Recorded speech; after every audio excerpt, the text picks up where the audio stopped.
CLCA Sunday of Repentance and Mourning, I can't breathe. I can't breathe, I can't swim, I can't walk on the sidewalk at night or down the street during the day. I can't play outside with a toy gun or inside where they're sold. I can't listen to my music too loud, and now I can't even pray. When did being black become the #1 risk factor for violent death? In the wake of the murder of 9 black churchgoers in Charleston, South Carolina by a neo-Nazi, white supremacist terrorist, I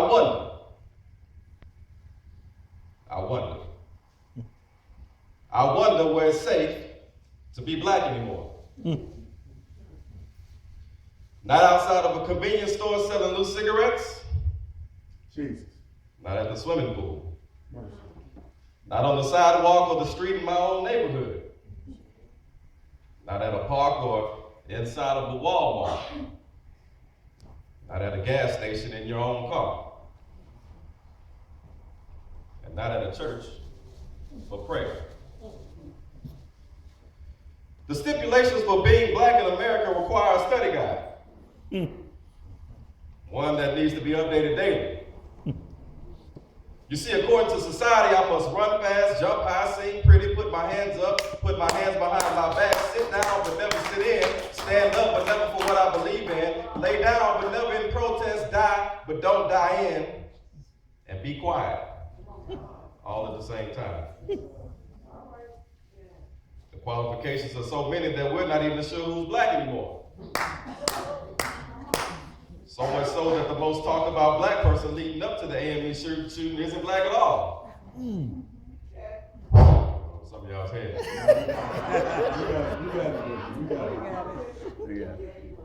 But it begs the question, what effect has racism and specifically white supremacy had on black identity? It's difficult to maintain a positive identity when every aspect of your blackness is pathologized. Even as we refer to Dylan Roof and his violent assault on Black Lives That Mattered, we immediately attribute his actions to his mental stability or lack thereof. Oh, but had he been Arab or Muslim? Terrorist. Latino? A drug-dealing illegal alien. A hired gun? Teach. Some of you saw the movie American Sniper. They called him a hero. Oh, but black? Most assuredly a thug bred in a culture of violence.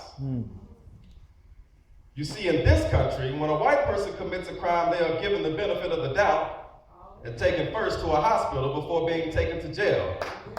Like we saw last week in Virginia, where a white man made death threats to black churchgoers just one day after another white man had killed 9 black churchgoers in South Carolina.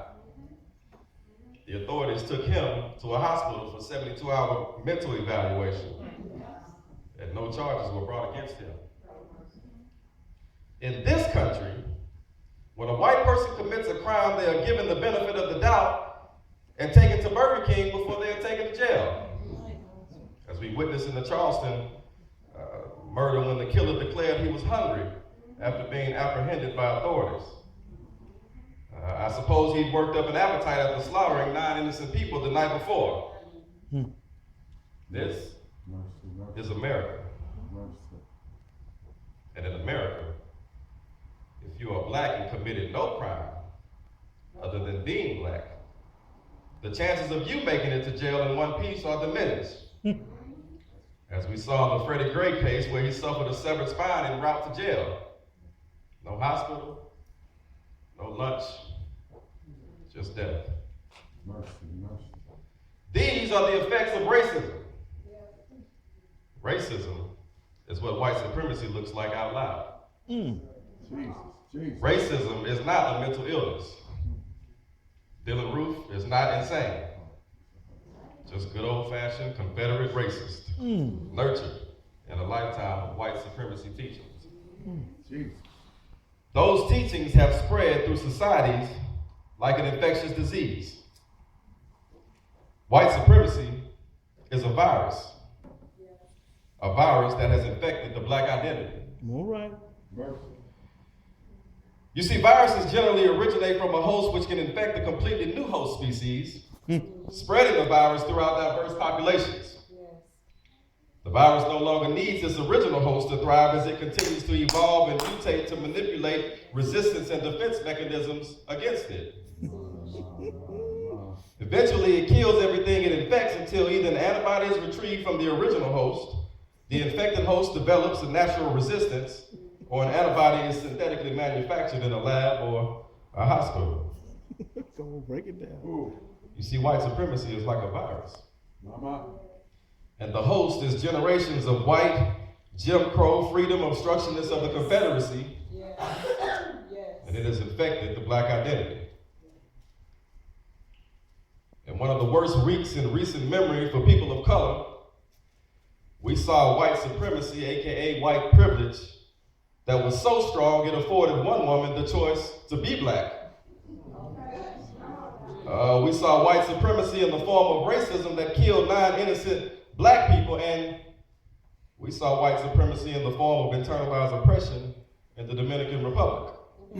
Tell it. The latter is the best example of how white supremacy has spread through the black diaspora like a virus, infecting black identity far downstream of its original host. Jesus. You see, we have black people Come on now. Come on. on the same island of Hispaniola deporting other black people to the same island of Hispaniola for being too black.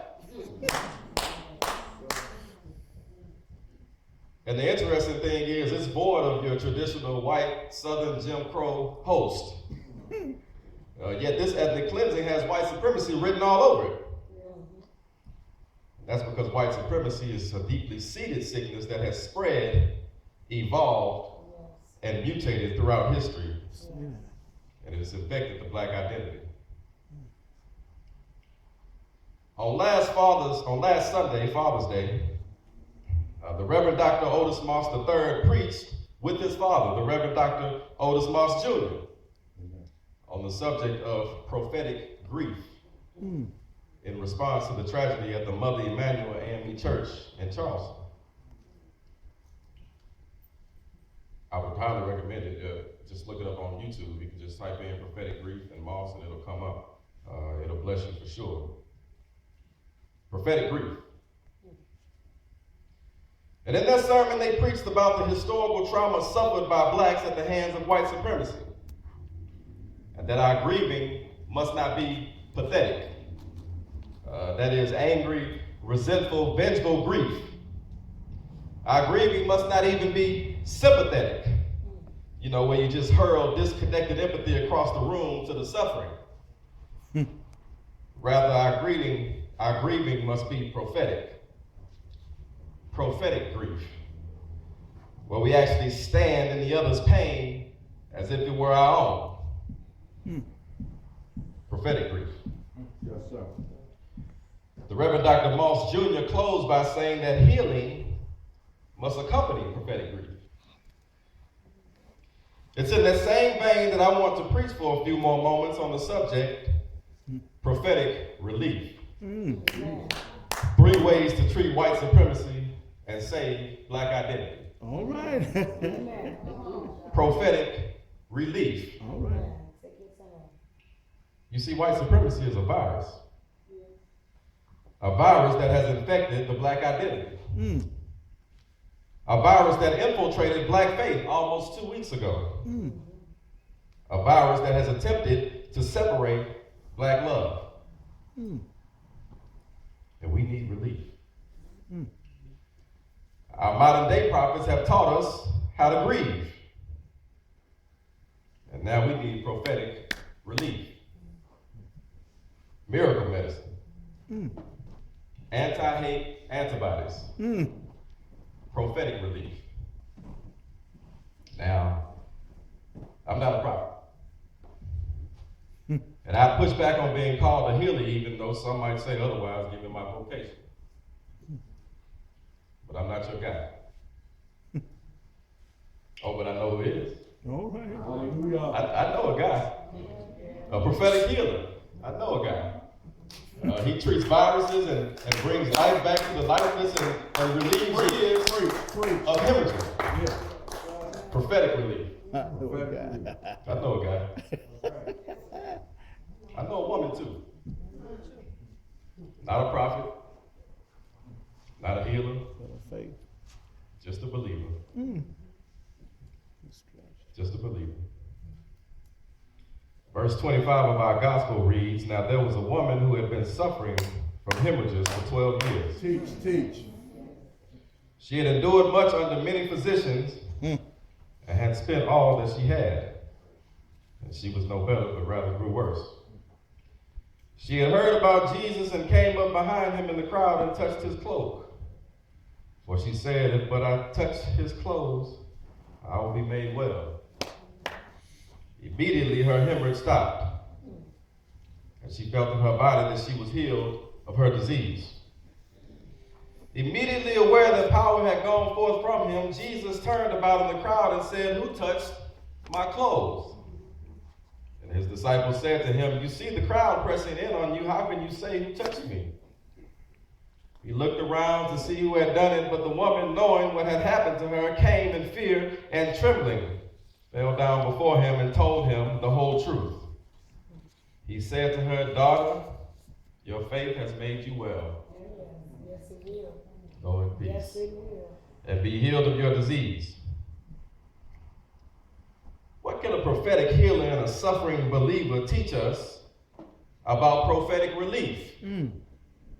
Prophetic relief of the infection of white supremacy and black identity. Well, for starters, we've got to be honest with ourselves and each other. Verse 33 says, she fell down before him and told him the whole truth. True. We've got to come clean and tell the truth. I always say one of the greatest damages of slavery was not what it did to us physically, but what it did to us mentally. You see, the mental slavery carries on from generation to generation. And we've got to start telling the truth that we're still in slavery. Tell it. We've got to start telling the truth that white supremacy has infected our own identity. So much so that now we have to deal with things like colorism, racism within our own race. I had to tell the truth to myself at some point. All of my life I was attracted to fair-skinned, long-haired, pretty little girls. And nobody taught me that. That's just what I was attracted to. And I mean all the way through college. And it wasn't until my last year in college that I looked in the mirror and I said, you big dummy. You cutting out half of your options. I started to look around and see all the beautiful colors and all the beautiful ways God had made us in our blackness. I had to have a truth moment with myself. Say that. You see, but that's a product of our enslavement. Say that. We've got to come to grips with that. We've got to come to grips that we have been disconnected from each other, so much so because we've been told that we can never have anything and never deserve anything. And so when we get something, we hold on to it instead of sharing it with one another. That's right. So true. So true. So true. We've got to tell the truth about that. We've got to be truthful when we say that we were taught by slavery and by Christianity through slavery, and then what transitioned into black faith to forgive white folks. Yes. Amen. To relieve them of their white guilt. There was an article published recently about how when Dylan Roof was brought before the court for his bond hearing, the families of the victims were present. And one by one, they approached him and they forgave him. One day later, after having lost their loved ones, for what he had done. And news stations, white folks, and everywhere, what incredible show of grace and mercy and understanding. And then Cornel West said something profound, and These days, I don't always quote Cornel West because I never quite know what he's talking about. But this time he said something profound, and he said, we don't hate. Oh, but you don't have to forgive right away. Forgiveness is a process, and that process involves prophetic grief. But we were taught to forgive white folks early on for everything that they had done for us. And in the process, white folks were relieved of their white guilt. Now, I'm a Christian, and forgiveness is a key tenet of Christianity and a key tenet of what I believe. And I do think Dylan Roof and those like him deserve our forgiveness. But forgiveness is a process. Yes, it is. Yes. And it's a process that first involves prophetic grief. It's a process that involves reconciliation and sometimes even reparations. Yes. But nonetheless, it's a process. Yes, sir. Amen. We've got to start telling the truth about how Yes. Amen. our black identity has been infected by white supremacy to let white folks off the hook.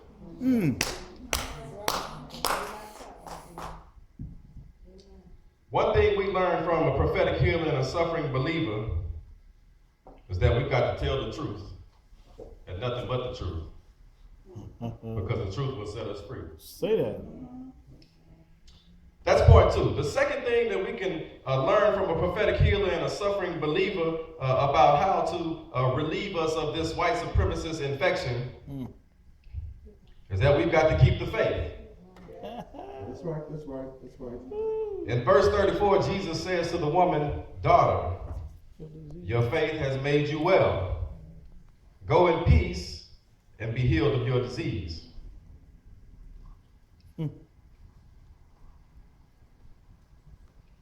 Mother Emanuel AME Church in Charleston, South Carolina, almost 200 years ago was Charleston AME Church.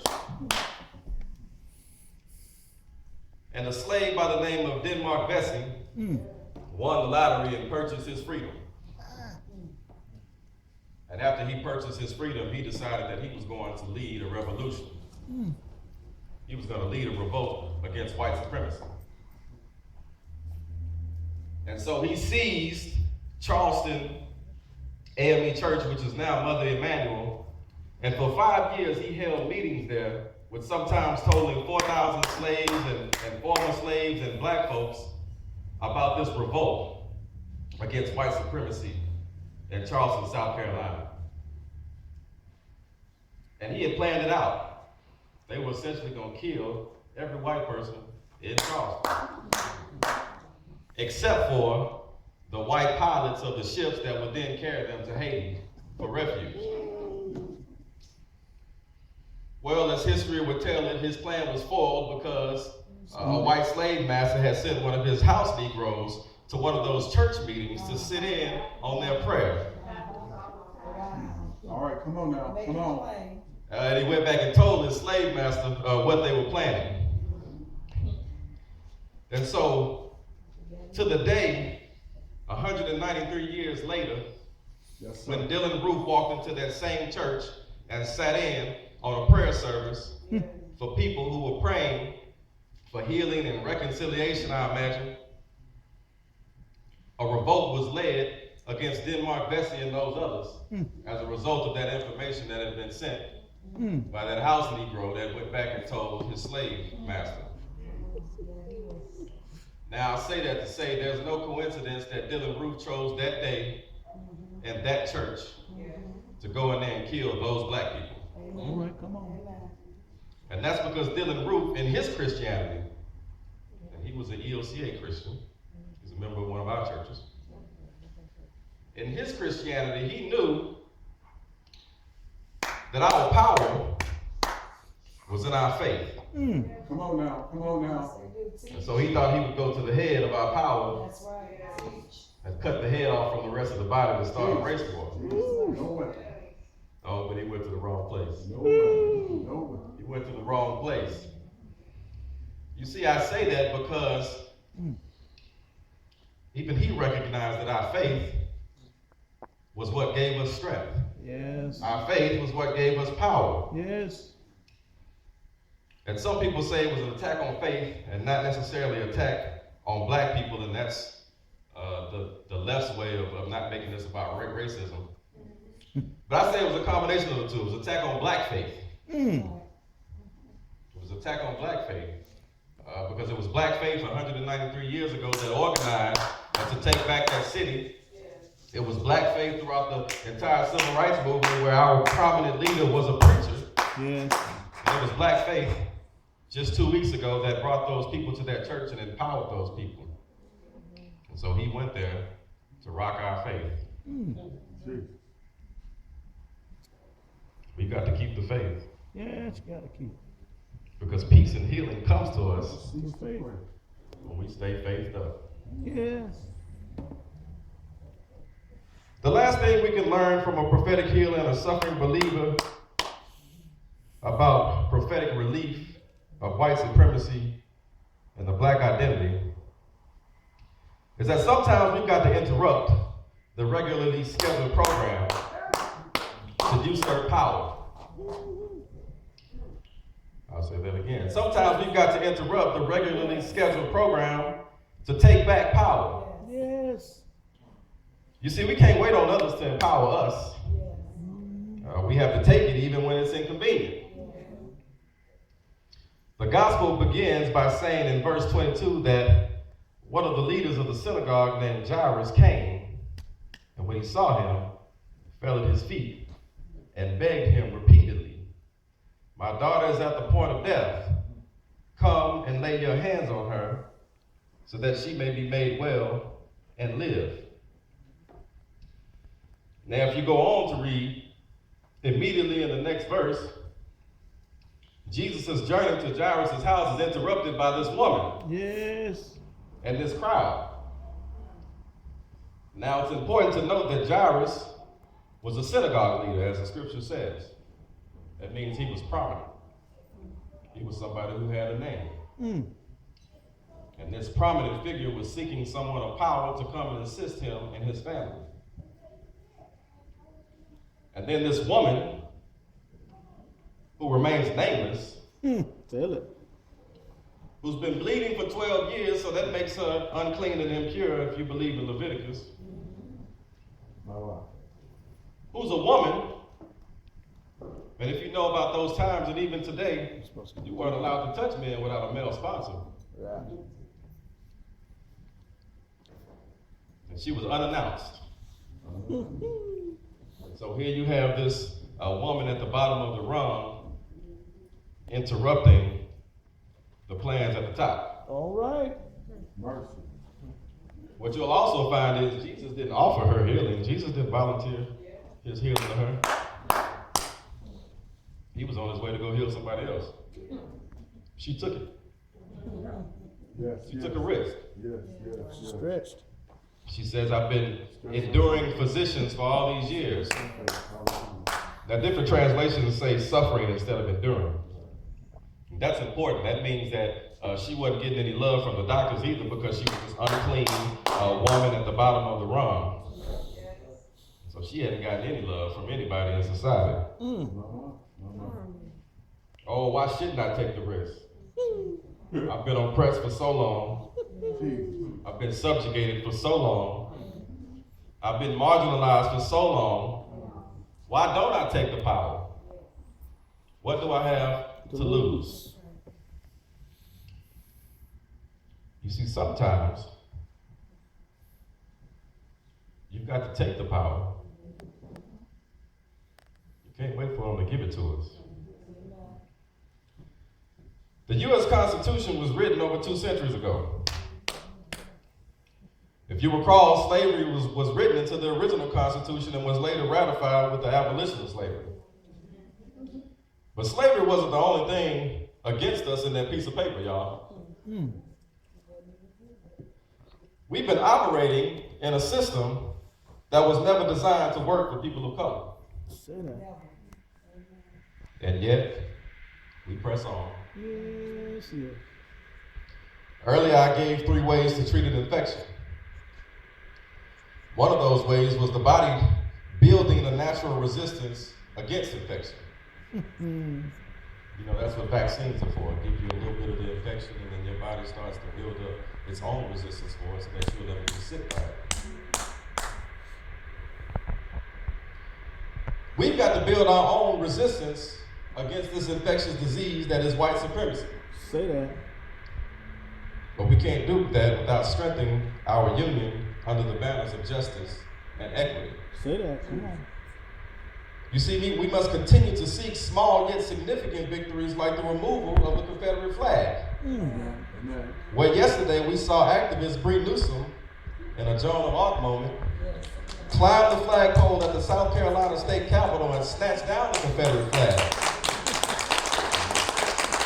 In the name of Jesus, is what she said. She said. That's right. In the name of Jesus. However, we must remember in the process not to ignore the atrocities carried out under the wave of the American flag. Say that. Come on now. Mercy. Mass poverty, American flag. Mass incarceration, American flag. Mass illiteracy, American flag. Mass spread of HIV and AIDS, Jesus. American flag. We have an obligation to our children and our children's children to continue to protest. Not only the Confederate flag, but the American flag in the streets named after Confederate generals. So that these hurtful symbols don't linger to subliminally infect black identity. Remember it in the process, however, that black lives are lost every day along every street and every ghetto in America named after Martin Luther King Jr. Jesus.